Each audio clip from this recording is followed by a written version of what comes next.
Bu gecə bax belə xəlvətdə oturaq, çəkəcək xəlvətamızı, eləmişəm, bəli, bağışladım. Tək etiraf elə, bəli denən, denən eləmişəm, günah eləmişəm. Peyğəmbərin vəd elədiyi həmin gecədir. Dünyanın ən günahkar adamı kimi bu gecə gedək Allahın qapısına. Çox-çox istəyirəm, günahların içində batsın, şərab içən olsun, nə bilim mən qumar oynayan olsun, nə günahlar desən təsəvvür elə onu eləyib, elə bir saat qabaq tövbə eləyib, necə gedər Allahın qapısına?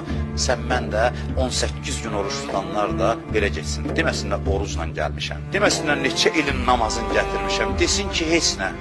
Çalışdım, nəsə eləyim, heç eləyənmədim yenə. Mən nə qədər dəridən qabıqdan çıxıram, görürəm ki, heç eləyə bilmirəm. Musa əleyhissalam gözəl dedi Allaha. Dedi, elə bir şey gətirmişəm sənin qapıva ki, səndə yoxdur. Mənim qədallıq boğçamda bir şey var ki, o sənin Allahlıq xəzinəndə yoxdur. O nədir? O boğçadan mən ehtiyac çıxardıram. Ehtiyac, ümid, göz yaşları, sınıq ürək.